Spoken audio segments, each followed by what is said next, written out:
দীর্ঘ সমীকরণ, দুশ্চিন্তা আর ক্যালকুলেটরের হিসাব শেষে অবশেষে মিলেছে সুখবর। বাংলাদেশ এখন এশিয়া কাপ টি-20 সুপার 4-এ। আফগানিস্তান ছিটকে গেছে, জায়গা পাকা করেছে ভারত, পাকিস্তান, শ্রীলঙ্কা আর বাংলাদেশ। এখন শুরু হতে যাচ্ছে নতুন অধ্যায়, মঞ্চ আরও বড়, প্রতিপক্ষ আরও শক্তিশালী। 2025 এশিয়া কাপ টি-20 গ্রুপ পর্ব শেষ হওয়ার আগেই নিশ্চিত হয়ে গেছে 4 দলের নাম। গ্রুপ এ থেকে এসেছে ভারত ও পাকিস্তান, আর গ্রুপ বি থেকে জায়গা করে নিয়েছে শ্রীলঙ্কা ও বাংলাদেশ।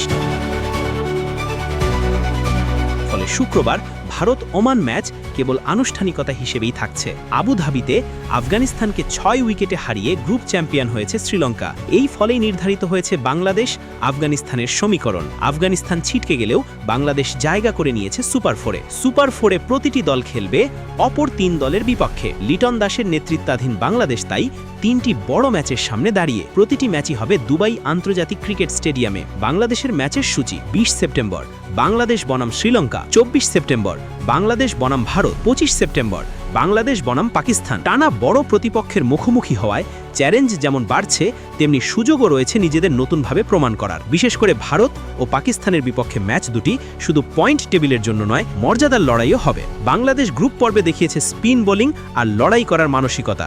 এবার প্রয়োজন সেই ধারাবাহিকতা ধরে রাখা এবং ব্যাটিংয়ে আরও দায়িত্বশীলতা।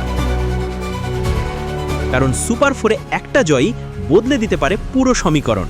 এখন টাইগার ভক্তদের একটাই চাওয়া, লিটনরা যেন শুধু সুপার 4-এ অংশগ্রহণ করেই না, বরং ফাইনালের টিকিট কেটে দেখিয়ে দেন নতুন স্বপ্নের দিগন্ত।